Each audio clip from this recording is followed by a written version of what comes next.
à force de pressuriser les budgets. Et au total, effectivement, après, l'ARS, le ministère, se penche avec humanité face aux établissements en disant ben, vous voyez, vous n'y arrivez pas, vous n'avez pas d'argent, vous n'avez pas de moyens, vous travaillez donc mal, et donc on va restructurer. Et on se restructure, et on se restructure sans arrêt. Et là, on voit bien que quand on a une vision, ne serait-ce que régionale, on voit que de nombreux établissements périphériques, qu'on dit périphériques, qui sont en fait des établissements de proximité des gens, sont en train de crever. Et c'est ça qu'on voit concrètement. On voit que à Morlaix, à Guingamp, à Paimpol, à Vannes, dans tous ces établissements, ils sont en train de crever à petit feu. Et on nous demande néanmoins d'améliorer la qualité, d'améliorer les choses. Il y a un moment où effectivement la cure d'amaigrissement est arrivée, on entendait ce matin à la radio, l'hôpital public est à l'os, ça veut dire que nous n'avons plus de réserve.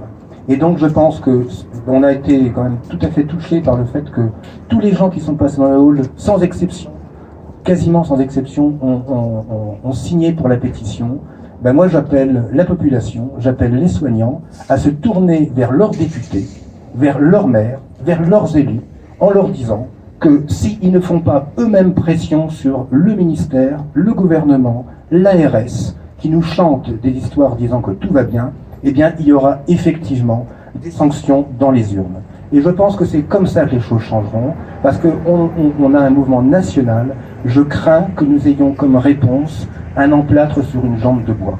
Donc effectivement, aujourd'hui, c'est un premier jour de mouvement. Moi, je suis très heureux qu'il y ait...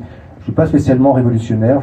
Je préférerais travailler aujourd'hui plutôt que d'être en grève, parce que c'est ça qui m'intéresse. Mon métier, c'est pas d'être en grève, c'est de travailler.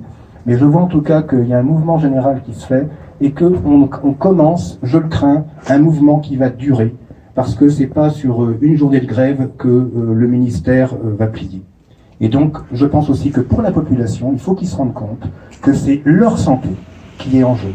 C'est leur santé, c'est la santé de nos enfants, de nos parents, de nos grands-parents qui est en jeu, à savoir de quelle qualité de santé on veut, quelle qualité de santé on veut avoir.